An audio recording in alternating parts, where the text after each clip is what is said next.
guys, we're back. Episode 29. Little bit of update for you from last episode. Got with Granddad and asked him about how old Yancey was when she did stop driving, and she was 102. 102. 102 when she stopped driving. And then I asked Benton how old she was when she was like. So she was born 1906. Which is before like mainstream cars. Before like mainstream cars, I would say. I mean, things really started popping out. I would say like pumping out like maybe like in the 20s. You could I was gonna say like the 1915, 16. Yeah. I think is when the Model T. So the Model T is what brought the car to everyone, basically. Yeah, but during her time, I looked up like popular times, which would have been like in the 20s, because by that time she probably would have been like 16. Which I don't know. I don't even know. Like honestly, at that time, you probably could have been 12. They literally didn't have that. She was like older than the DMV, just about. That's what I'm saying. Like I don't even know if they even had like license. It was like, hey, like don't here. Back in the good old days. Back in the good old days, it was, hey, here's this stick. And some of the cars, obviously these are going to be steering wheels, but the first ones were just like a stick thing that you like video game. Uh-huh. But like, grab this wheel, this way goes this way, that way goes that way. Here's like the shifter. Don't hit anybody, and you're good. Now, granted, most of these motherfuckers can only go like tops 30. Yeah. But yeah, there were a bunch of Ford cars, Lexington Motor Company, Moon Motor Company, Ohio Motor Vehicles. Like they were obviously, this is like during the car boom, so there's always like a ton of different brands and stuff. But I think Ford is gonna be like your most popular one. But they all look like the Model T. Yeah, they all look just about the same. But it is kind of crazy to think about that. Back in the day, there was probably no like driving test. They didn't really have roads. No road. Think about how insane the infrastructure changed just in her lifetime. Yeah, roads were really just. Was she from around here, like from Suffolk? I think so. That's crazy. I want to say yes. Yeah. That she was from Suffolk. So then she would have been driving just dirt roads, 100% dirt roads. Yeah. Oh my god, that's crazy. Really, that's actually really weird to think about. Damn, that's crazy. It is. It is really wild. So, yeah, good old Yancey passed at 108. So 6 years before she passed, she was driving. She was driving, and I think she ended up just being like, "Yeah, I'm kind of tired of driving. Like, someone else drive me now." Yeah. Like, I don't even think something happened or anything like that. Like, I'm done. I'm done with this. But yeah, I mean, I'm getting too old. Infrastructure with roads, stop signs, lights. Everyone probably just pissed drunk, drinking. Like, yeah. It was totally normal. Like, that's just insane to me. So, wild times with Yancey. Wild times. She definitely had a crazy life. But this podcast want to bring up a topic or an idea or just a thought that I had about video games. And for people that don't know, video games are kind of heading into the VR. And we touched on VR last episode. So I wanted to, this ties into it. So with VR, it's going to get more realistic and stuff. And eventually it's going to move from just standing still, holding like this, wearing a headset, to like being on a track or like treadmill or something like that. Like, you think eventually like video game nerds are just gonna be like jacked, like jacked dudes, I like, hear what you're saying. or like track star like athletes, or like just ultra fit, because like they're like literally all they do all day is like do these shooting games and stuff, and like running like on like it's like ultra Drop realistic. shot. Yeah, like they like jumping and stuff, like Dolphin or like dive. they're attached to like cords and stuff, so they can have like a little like less gravity, so they can like jump, and so it's maybe not as much of a strain like on their body, but like imagine like Advanced Warfare if you like actually had a jetpack VR where you yeah. Anyway, but yeah, no, that's gonna get. I think that's interesting to think about. Like, it is. I don't know if like it'll be that popular. I don't think so either. But I think there's gonna be a genre of like jacked video gamers like that are on the treadmills and like carrying an actual... Eventually, they're gonna start drug testing for video games. Oh my gosh! No people steroids. taking roids to be able to run fast. I wonder if that's an actual thing. If EA Sports drugs test, like, or just like just, for like just Adderall, Adderall, like gaming stuff. Like, I wonder if they Cocaine. test. Maybe, but I mean, I don't see the point other than Adderall maybe to help like the focus. But like, what if I have a prescription like for it? Like, I've been taking it for years. Exactly. Like, do I have an edge or do I have to not have to like have it out of my system to like play the game? I don't know. That's something I'd be interested to. I'm sure they don't care that much. No, I'm sure. They're like, do whatever drugs you want. Just I don't know, man. Just play well. I don't know. Dude, some of these games, man, these competitions are like $100,000 prize for like a team of like 5. Yeah. Like, dude, some of them are like $1 million prizes for a team of 5. God, you imagine that? I think Nade Shot, when like the thing that really got Nade Shot was when he was, I think, on Optic. Mm-hmm. They won something, and he got like $120,000 out of it when he was like 16, I think. Can you imagine that? Oh, what do you do for a living? Oh, like video game. Oh, that's nice. That side job? No, that's like what I do for a living. Oh, like a living. Good life? Yeah, I make about $100K a year. Like more than that. Yeah, probably now. more than that now. Like, yeah, it's insane. I mean, that's just always something. I think that's just really crazy to think about. No, hey, I play video games, make a couple mil. Ninja, makes like 5 mil, or maybe more. Who knows? You're like, I just play video games every day. Get a couple million here and there. Dude, it's dye my hair blue. Wear a headband. Sit in a chair all day. Talk shit to 12-year-olds. It's crazy how much money they make. Dude. It really is. But yeah, it's just an idea or a thought about video games and where they can progress to. Yeah, like virtual tennis and stuff. Like, or just like shooting instead games. What if it was like instead of the athletes playing the sport, like playing it, they're playing it as the video game, like you're saying, like LeBron's running on a track, playing the video game, but not in the game, so he can't like get hurt, really, That'd be kind of a movie. What if like COVID hits, pandemic hits, no one can like leave their house or something like that, like, or like no one's really left their house in like years or something like that, and it's all robot delivery or something like that. But yeah, NBA and all these things still going on, so people have sports rooms in there, which is like just one big giant like track, and they're tied in or something, and the VR, and you go into like the field, and now you're playing, you're running. LeBron James is experiencing it as if he was like on the court. But he's really just in his house. And if he, let's say though, like what I was thinking is, let's say he jumps up for a rebound and comes down on someone else's ankle, like his virtual player might get hurt, but he's fine. He's hurt. You know what I'm saying? Oh, that's interesting. No more injuries. Yeah, Unless I mean, you could literally say, you could say like no more injuries at that point. Interesting.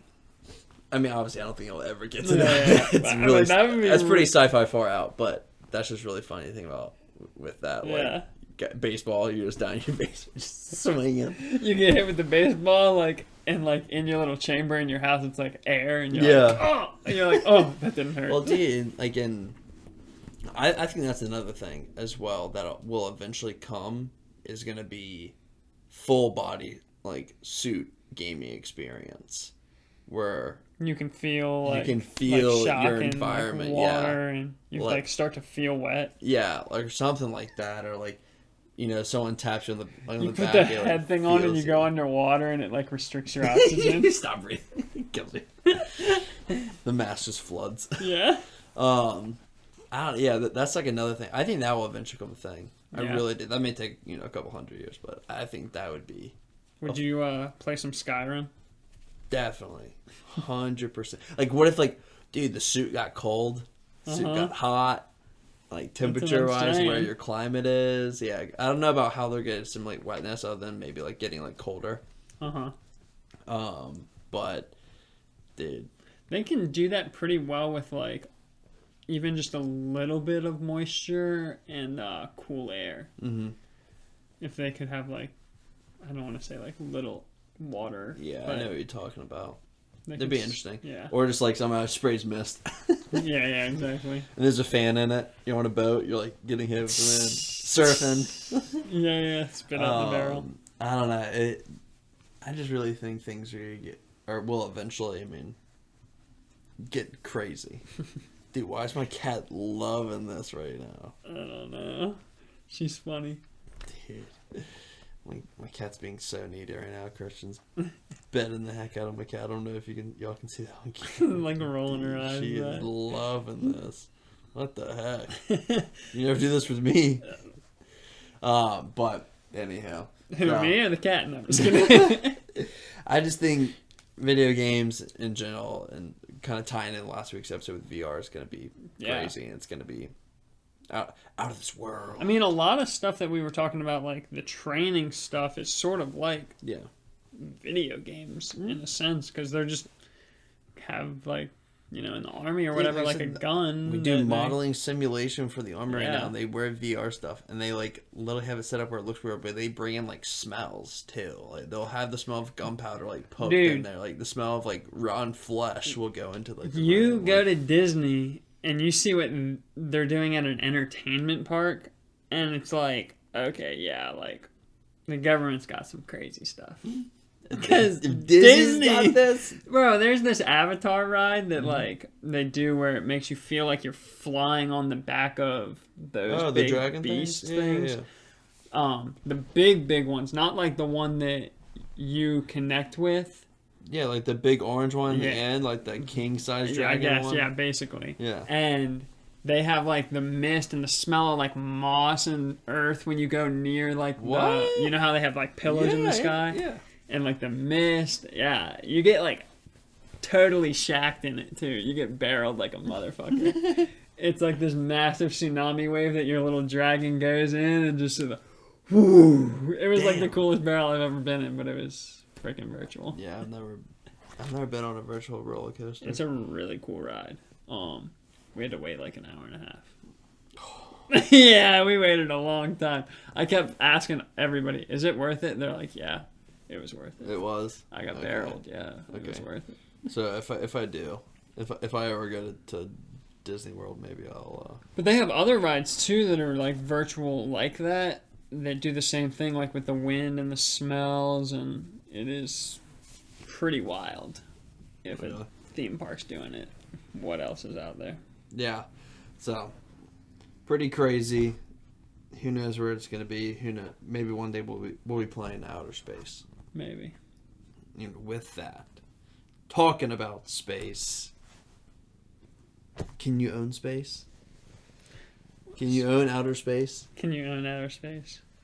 I don't think so. So, this question comes from Brienne. Humans, I guess, own outer space. Yeah. So, Brienne submit this one here. So, she's talking about like commercialization of space. So, you know, obviously Elon and Bezos and maybe like the Virgin Mobile guy, whatever. They're like going to space. They're traveling out there. Can you own space? Like, can you own this meteor or something like that? Can you own the moon? Can you like say this is my quadrant area? You remember like, you know, space is like, I don't know, 3D. Everything's 3D, but like, you know what I'm saying with. I know what you're saying. Like, I don't know. I get what you're saying, and I don't know how to, how can I put this? Survey space so that you can say that you own like this you're in my area longitude, latitude, and depth or something. Yeah. Like, is my area or something. If you enter that X, Y, and Z axis, like. I mean, realistically, like, yes, I guess technically, if somebody. Like, do you think someone can own an asteroid? Yeah, I mean, I guess my thing is if I'm thinking of it like, if I can own a piece of a star dirt, well, I was just gonna say dirt on the Earth, a little square of dirt on the Earth, then like, yeah, why can't you own a? I guess, but maybe it goes like if you think about, you know how they talk about that silo tunnel that goes all the way up to the heavens. Yeah. I guess it's yours. Wherever you live, straight up. Yeah, but it's always moving, though. They're spinning, right? Well, I guess sort of. That's the thing. Like, I don't know how you get into that. All I know is so you can't own any land in. Like, if you put a satellite up into orbit that stayed right above your house at all times, but the satellite stays still and the Earth moves, right? Is that how that works? I don't think so, dude. Or the satellite moves with the Earth? I think satellites are moving as well. That's what I'm saying. So if you could get the satellite to go right above your house and be moving with the Earth in your silo, then that's your satellite in space that you can do whatever you want with, I guess. I don't think... If you want to think about it that deep. Which I don't know if I do. Yeah, I don't know. But getting, well, maybe not as deep. I can't believe I actually just pulled a whisker out of my cat's fucking... Oh my gosh. Dude. I'm sorry. Do you feel Is she like... really into that thing? I know, it's a full-on hair. Sorry, bud. I was just scratching you. But... It's like a porcupine prick. Like the moon. Yeah, I mean... Let's just focus on that. Like, do you think you're going to be able to own a piece of the moon, colonize the moon, I know, and stuff like that. Sure. But who gets to say, like, this is people who get America? There. People who get there. But, like, you think that's going to be allowed? But, well, that's the thing. Like, it might not be America. It might be... New Moonland? New Moonland, yeah, or whatever. Because you got to think, like, what's going to eventually end up happening is the same thing that sort of happened with the settlers in America, where they were owned by a king who lived so far away that it was like, why the heck are we listening to this guy? Like, think about if a sect of America went and lived on the moon, and there really wasn't an easy way for many people to, like, get to the moon. Yeah. If those people on the moon had some sort of fire weapons where, like, you trying to get to the moon, they can just blow you up. Like, they have a pretty good advantage for, like, war, if you know what I'm saying. Yeah, I don't know. I wonder if there's gonna be policies put in place, just like how Antarctica, like the entryway into, like, the inner world where the aliens live. Which you believe, yeah. You can't own. No one can own land. Well, the aliens can. But... Well, aliens own Antarctica, but it's like no country can own Antarctica. You also can't travel there. You have to, like, special permission and stuff like that. Which I just find interesting, but... Really? Special permission? Yeah. That's crazy. But... Like... You think it's going to be the same way with the moon? You think they're going to be like, hey, no one can own the moon? You think the UN or whatever's going to come together? They'll probably try, yeah. And then China's going to come and fucking take it all. China's going to get there first, start taking shit, and then Space Race 2.0 happens, get our ass up there, and start conquering as much as we can. Definitely the backside, the dark side of the moon. The dark side of the moon? That's where all the other aliens hang out, though. So, yeah. The ones that aren't in Antarctica in the center of the Earth hang out of the moon? Yeah, that's the dark side. That's what they watch. That's the observation place. Observation tower? Yeah. Sorry for people that you don't know the conspiracy theories behind that. You should look it up, though. There's a... Be changed. I mean, it's just facts. But, yeah, I don't know. It just... obviously we're thinking so damn far ahead, like hundreds of thousands of years in the future, but, Hundreds of thousands of years in the future, I don't think that far. But, like, eventually Earth's gonna go boom. Boom. Like Wall-E, Everyone hops on the ship, they book it out of here.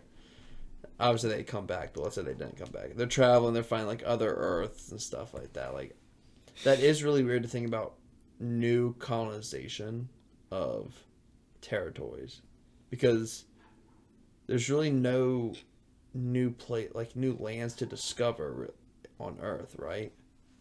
I mean, like top land. I would say there's, like, underneath stuff, but, like, subterranean, but everything, like, on top, like... Well, I think that there's, like, especially in, like, Canada, like, it sort of depends on what you mean. Because, like, at the same time, there's places in Canada that are, like, probably never been touched by humans. I know that, but we know that they're there and stuff like that. I mean, I guess we pretty much know that the Earth is where everything is on the Earth. Yeah, that's what I'm saying. The Earth is 100% mapped on the surface. Decent. What do you think so? Probably not. You don't think that there's, like, a one little spot, like, we don't know it's here and we can't get there? I mean, you know it's there. How can I put this? You know it's there, but you might not know exactly what's there. I don't know, dude. I think everything has been discovered, like, surface level wise. Like, we know there's islands here or something like that. Like, because we've flown over them, like, we've seen it. Or satellite now imaging, you know, or Google Earth. Yeah, but imagine a place where there's a 100-foot tree canopy that you can't see down in. You don't know what's in there. There could be ruins in there. True. Like that is fact. So I guess I'm thinking more like way more like surface level, like literally just a map. Yeah, I mean we know how big the Earth is. Yeah, like thinking about back in the day where no one knew in England what the hell was that way across this body of water. It was the cliff. Yeah, well, yeah, it was a flat Earth. It is still a flat Earth. Columbus, when he did it, he hit the teetering point and actually stuck to the water on the other side. Yeah, and then came around. But that's another day, another talk about, you know, the real Earth and how it's flat. Yeah. But so many conspiracy theories this episode. Put your tin hats on. Yeah, for real. But I like, that's something I wish that still happened, like, nowadays, on Earth at least, like, or that was something you could do, like, go, like, discover, like, new lands.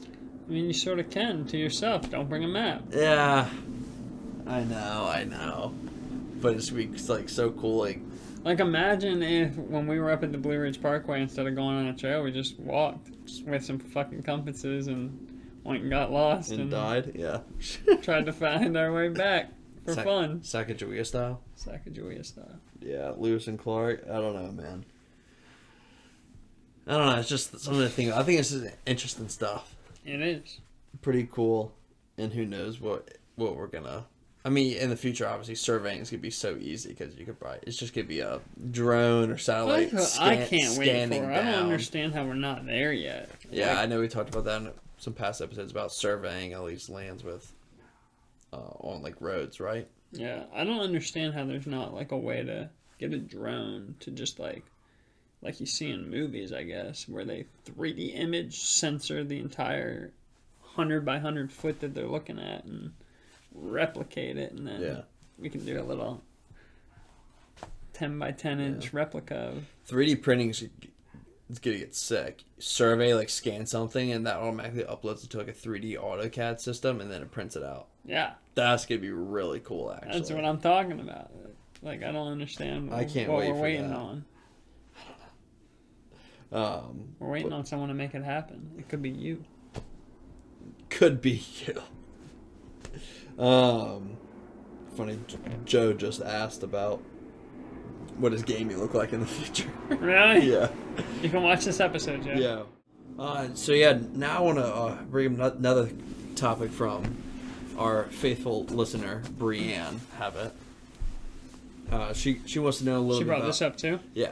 She wants to know a little bit about the job market, kind of what it's looking like, and what are our thoughts? What are our thoughts on the job market? She's looking right now, I guess, at different things or applying to different stuff. She is trying. She's got her law degree, or she's looking for. I think law. Hers is like law stuff, but she sent a like a job posting.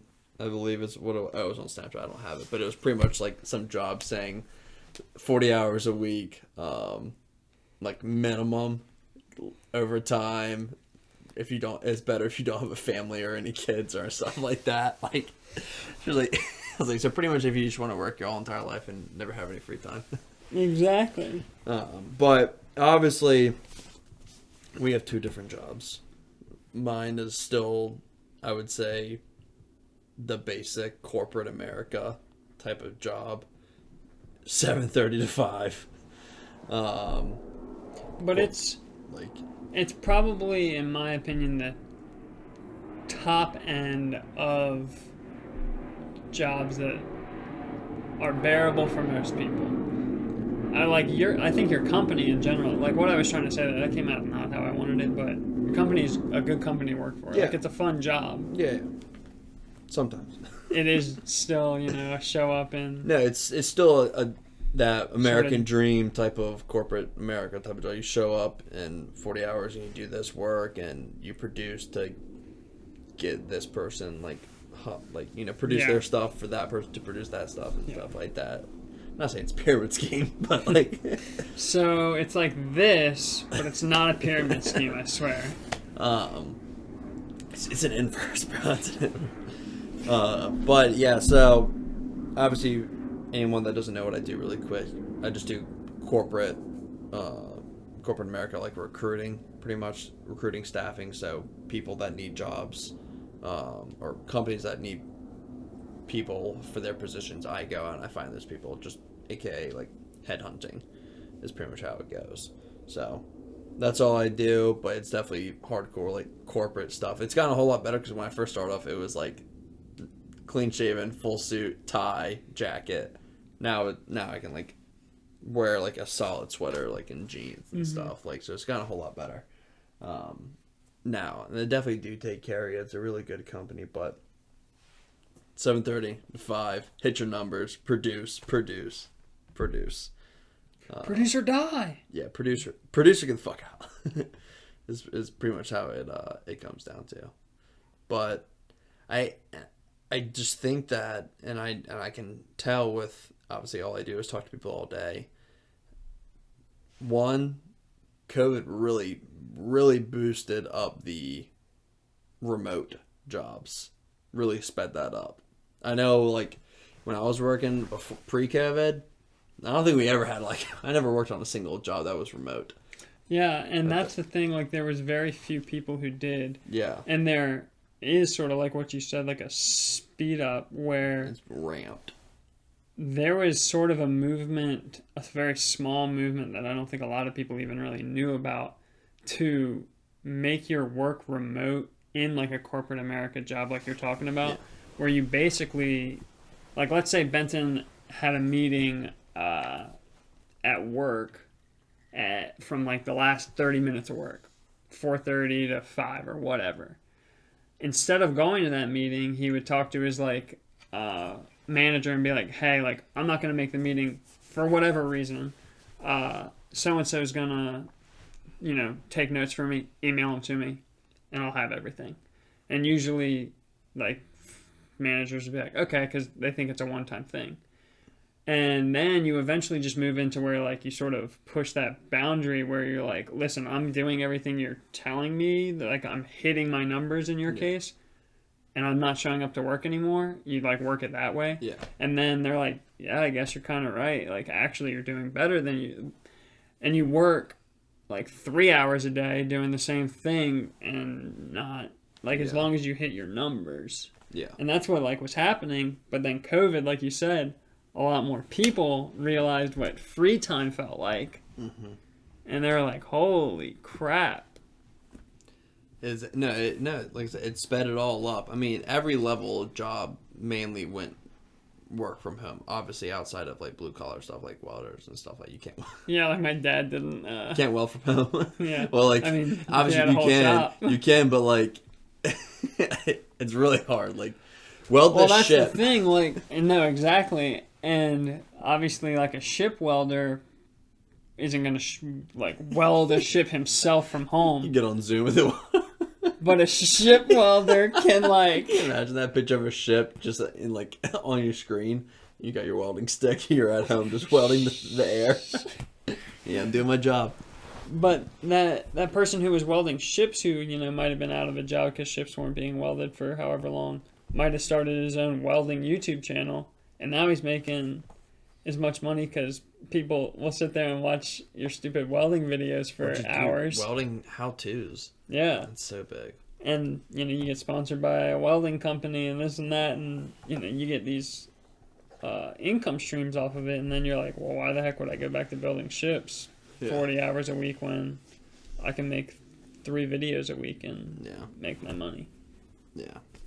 But yeah, it's just interesting, and I know, obviously I work more on IT, a little bit of blue collar, but mainly IT, like engineering type of like high level, like medium to high level type of jobs. I don't do too many lower level jobs, but I know those are the ones that are most hurting, the lower level ones, like restaurant. Mm-hmm. anything that's like store, like brick and mortar, like store retail. Like I don't think it's possible to go into one of those places and not see like a help wanted like sign or like anything like that. Like we're hiring. Or like, sorry, we don't have any staff. We can't accommodate. Yeah. Like we can't. Yeah, I know restaurants are really hurting on that. With we don't have either enough kitchen staff or we don't have enough waiters, and we don't want to overwhelm like them and stuff. Yeah. Like at least they're transparent on the front end usually, which is really nice. But yeah. What do you think the main reason was for just like that? Well, I was thinking about something today that sort of ties into this, and I was thinking about, like, for example, with what I want to do at my house, let's say I could end up making enough money to like pay myself a decent wage, and then also maybe even hire a friend or my dad or maybe both, like depending on how sort of big it got and what all it entailed. Not just like the gardening part, but more into like helping other people set up, you know. And me sort of, if you will, helping my friends who are my age and paying them maybe more than they would get typically, since, you know, typically people our age don't really get the pay because we're younger, we're not as experienced. And how there might be here soon, and I don't know this for sure, but it's sort of what I feel like, where like people our age are going to start to either be like making money that they're going to be sort of in a way investing into their other friends by hiring them and this and that. And like people our age, I feel like are going to sort of rise up in the, I don't want to call it like the class system, not class, but like middle class, that sort of thing. And I think it's just interesting because I think that's happening with a lot of people who have had their time off and they're sort of thinking, okay, let me start something. And they know what it's like being like a hard worker, like in shitty jobs, like where they didn't get paid what they thought they needed to get paid. They want to treat their employees better and make that happen. I mean, I don't know. I feel like there's good things that sort of have come where the people who want to like do something big because they realize that if they keep working at the place they're working at, they're not gonna be fulfilled. Yeah. So I don't know. I think that COVID, with all the shutdown that was bad for a lot of companies, is gonna start a lot of new companies that are gonna be resilient. Yeah, I'll be interested to see where this new wave of stuff, or like, obviously I feel like there's been a lot of jobs started, you know, within the past year and a half. Mm-hmm. Just like, you know, people starting their own thing. Yeah. I do wonder in the next 10 years, you know, who's going to make it and who's not. Because some people aren't going to make it. Some people may get bought out. Yeah. Or some people may thrive or something. And like even that. like you just said, like not necessarily even when starting your own thing, but what just happened was like a massive job shifting. Mm-hmm. You know, people stopped working jobs that they didn't want to work anymore. Yeah. Whether it was in the restaurant, I mean, you can, wherever you see it is where it happened. Yeah. You know, like people didn't want to work in restaurants anymore because they've sat there and realized, like, holy crap, like this is not necessarily worth my time as much. And I think that's why you might see more like part-time workers now. People picking up 25 hours a week to supplement what they're doing with their 30 hours or 40 hours. Yeah. They're making this a full-time thing, not their, and I don't really like the term side hustle, but instead of it being a 40-hour week for your boss and a 25-hour week for your side hustle, they flipped it and said, let's do 40 hours a week on my side and 25 hours for someone else, and try to live on less to bank more on what I'm going to be doing. Yeah. So. Yeah. No, it's just interesting, and I can't wait to see kind of what comes of it, and what the new age I think is going to be. I mean, as of right now, I am pretty much like fully remote. We go into the office once a week. And I know I got a feeling the day is coming, probably in January, like in the new year, or maybe in the beginning of Q2, where it's going to be 3 days a week in the office and stuff. I know the CEO had already said that no matter what, they're going to keep it at 3. Like, that's where they're going to stop. It would be 3 days in office and then 2 days remote. So that's a big kind of shift right there. You can say, all right, like, no matter what, like, this job, you're going to have 2 days remote. Yeah. Like, yeah, wow. no, exactly. Like, that's pretty wild. That's a big thing right there. Yeah. But they were like, yeah, 3 days in office. But if you're, if you hit this goal and stuff, 2 days in office. And if you've been here for this long or something, it's 1 day on office. And if you hit this contest and you've been here for this long, I don't give a shit what you do. Mm-hmm. Because I don't care. Because you do your job. Yeah. And you do good. So, yeah, it's just interesting where everything's going to kind of go with it.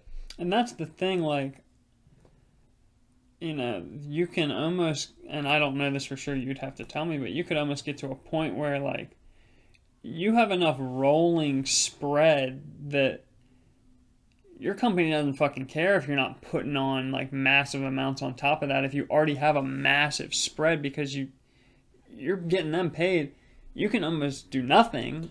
There's some people do something else, and you're still making. Yeah, there's definitely some people. You can't really do it in my position as a recruiter, as a pro, but as an account manager, I guarantee there's some account managers in our company that are like super high account managers. They make a lot of money. And literally only have to go on like one meeting a week or something like that. And like, especially if you get like long term type of contracts, so your spread's not rolling off. I mean, do they have like 3-year, 4-year, 5-year contracts? My boss told me years ago that there was one guy who was like 70K or 60K account manager. Put that in perspective, like that's like making like 600K right there, like a year. But it was all like 5-year long like contracts and stuff.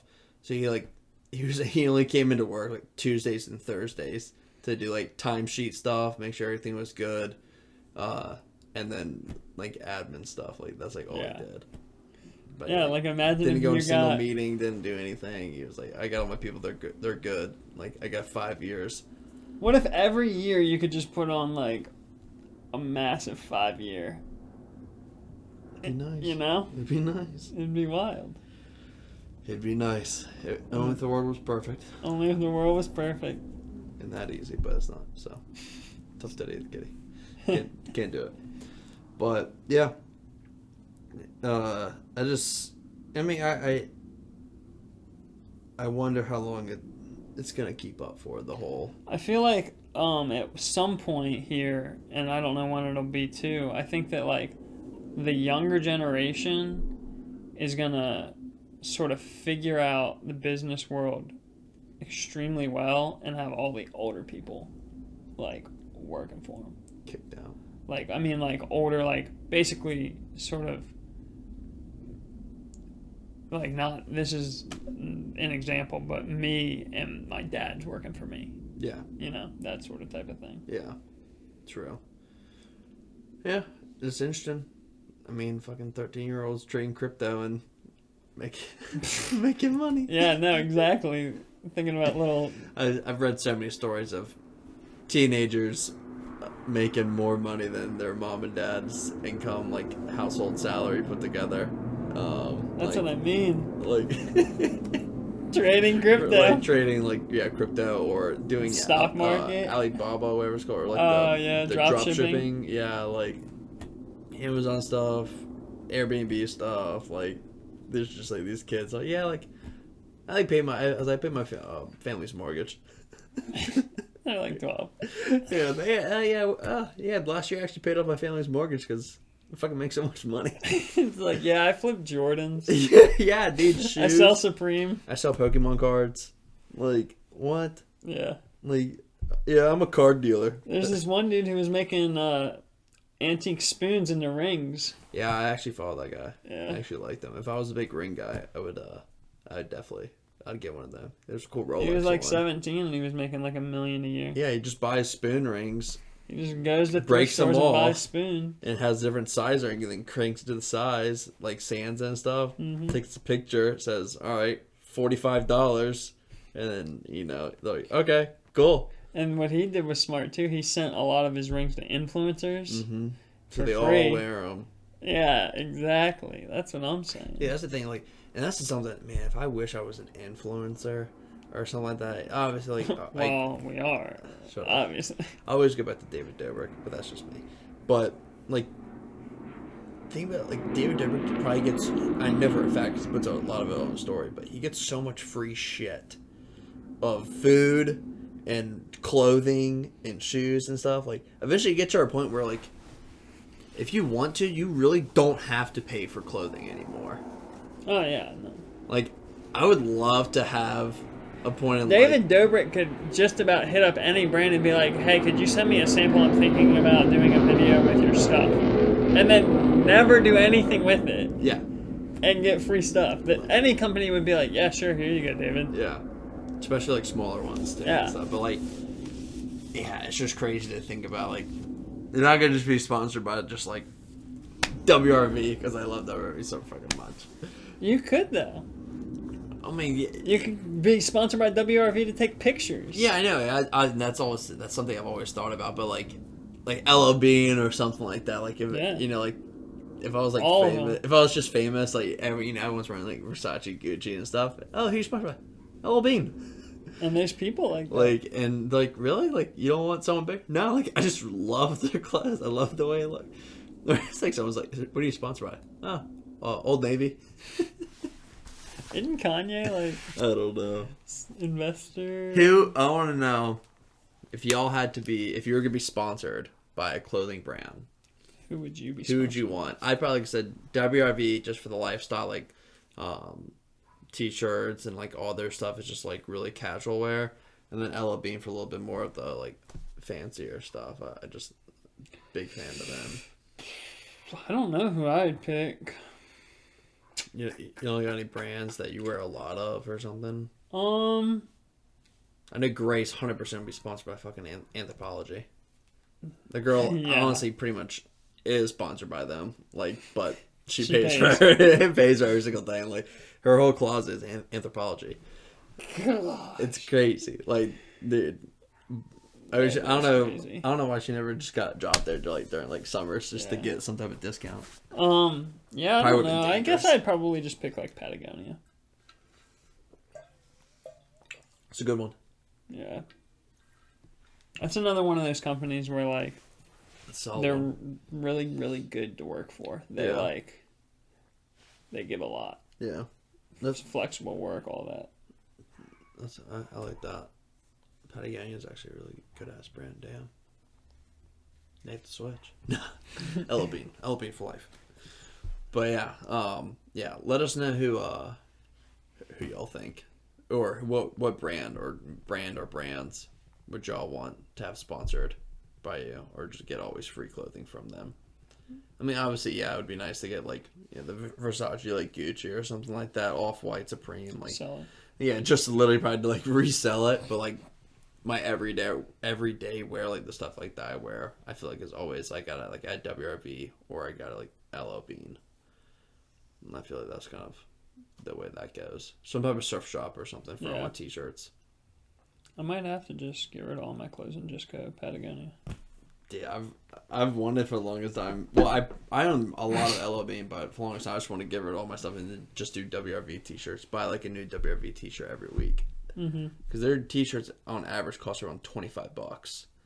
So how much that is per week? 25 times 52. Quick math. Can you do it? Before I do it. No, I mean, spend $1,300 on t-shirts a year. It's pretty good. You think that's too much? Or you think that's all right?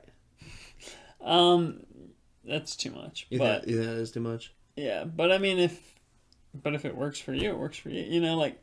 Do I burn through t-shirts? Let me put it. I guess that's my thing. It's too much for me, But it might not be too much for you. It might be perfect for you. The reason I burn through t-shirts, my sweat, I get pit stains bad on my shirts, man. No matter what color. Hell, sometimes even black. Yeah. It sometimes gets me on some of them shirts. I've had the same shirts and they got holes in them and Yeah, I can deal with holes, but all sorts of stuff. Do you not get pit stains? My shirts are like, and it's not yellow pit stains. It's like gray, black. Yeah, I don't really deal with that so much anymore. I don't know why I get that crap so But much. I don't really wear shirts in the summer. So. True. Yeah. I guess that makes sense. But yeah. all right, so we'll move on now to, I believe, a card. Yeah. Is what we're going to be on, so. We haven't done this in a while. I know. Probably don't even know what this is. So, you want to explain? Yeah, so we do a topic card whenever we feel like it at this point. To add another question at the end in case we don't, like, we used to not have any questions from people. So we would have that to keep things mixed up and spicy. So, topic for this week is, what did you get in trouble for when you were younger? And I always think these two things. One, we're at Wintergreen, snowboarding, like just learning how to snowboard, having a really rough time at it. Learning snowboarding, it was a little hard. Carrington and I, or actually Carrington picked up a little bit easier. He's a pretty good boarder, but he like was doing it and he was like, I don't know, like mouthing off to me or something like that, like just showboating like how good it is because I kept falling. I like flicked him off. And he like was like, oh, I'm telling. I was like, I don't care. And then I got told him. They got really mad that I did that. Really? Yeah, they got really mad. I flicked him off. That's funny. And I was like, no, I didn't. I was just like, like trying to lie it off. I was like, I don't know. Like, I don't know. I got caught in that one. And then another winter story. I get in trouble a lot in the winter. I'm a rebellious winter child. Oh, jeez. Don't hang out with me in the winter. Uh-oh. I didn't mean to do this like really, or I guess like I didn't think about it.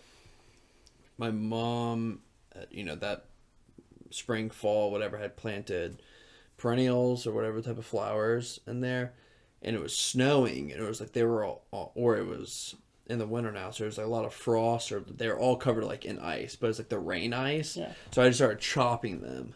And it was like killing the plant. Oh, I was chopping the plants in half. Yeah. I was chopping them with what? My hands. Oh, and so they were frozen, and you were just like, yeah, okay, I was chopping these fucking like flowers, just destroying them. Yeah. And my mom got really upset about that because she like just planted them, and they were gonna like come back like the next year and stuff. Like, yeah, I felt really bad on that one. I didn't think about it, but yeah, I just remember chopping the shit out of these and her like crying about it. I was like, damn, I'm sorry. I felt really bad about that. I feel like, for me, probably like what was the question? What did you get in trouble for? What did you get in trouble for as a kid? Talking back. Yeah. Probably talking back. I think there was a couple times there was this one time I know for sure. My mom made me put this stuff called cream of tartar in my mouth. Weird. And it is so gross. God awful. Yeah, it's so nasty. I don't even know what the heck it is. I had to do that. And then I feel like I used to get in trouble for. I'll have to have my dad put in the comments what I used to get in trouble for because I don't even really remember. But also probably like lying about stupid stuff. Yeah. I know I got in trouble for cutting my hair once. I think I got in trouble for cutting my hair before too. My mom had just paid for a haircut that was like a styled haircut, and then like 3 weeks later I put a mohawk in my hair. Nice. Yeah. Yeah. I'm trying to think if there's anything else. Let us know what y'all got in trouble as a kid for. Yeah. I want to know what Jeff and Cheryl, they're bad kids. Yeah, exactly. Like, how would they even know what they did as kids at this point, I'm sure they remember. Yeah, no, I'm sure they remember a lot, but I'm just saying, like, What did Ryan get in trouble for? Ryan got in trouble. Ryan got in trouble for just everything. Oh, man. Yeah. No, I can't really think of anything else where, as a kid, I feel like I got ripped a new one. I mean, I got in trouble in school for plagiarism, I guess, as a kid. I was in 7th grade, Yeah. I think. Or maybe I was in 8th grade. I don't know how. No, 7th or 6th. I don't know how I never got in trouble in my entire life for plagiarism. I really don't. Oh, I straight just copied and pasted this one thing on a blank sheet of paper with my name wasn't on or anything, and then I wrote my name in crayon and like turned it in. That's all I did through high school and all I did through college. I copied and pasted everything in there. I didn't change a single word, and I would just cite it. And I just literally, I make sure it was cited so correctly, like everything was like in it was cited. That way they couldn't come back in any form. And then the teachers would always just comment or be like, oh, like, yeah, like, you're really good at finding, like, passages or, like, quotes and stuff. But, you know, like, maybe, like, put it in your own words. I'm like, no, okay. Dog, I'm talking about, like... No, I know. 3 sentences on top mine. About 2 paragraphs someone else's. Cite. Conclusion. Send. And reference or whatever sheet on the back. Yeah. Like, cite. Yeah. Every single time, dude. That's funny. That was crazy. Yeah. I don't know why I did that. Hey, it worked. I'd do it again. Yeah. Nah, I'd do it again. Bah, bah, bah. Ugh, TikTok. All right. Well, we're going to go ahead to trivia. Yeah. Trivia at Union. At Union, topic is Disney. Tuesday nights at 7. Tuesday Come night through. at 7. Yeah, if you ever want to see us there. Probably get Disney. I don't know jack shit about Disney. Me neither. So we're going to definitely get crap, but can't wait to have that burger. It should be fun. So, all right, guys. We'll see you next week for episode 30. Peace.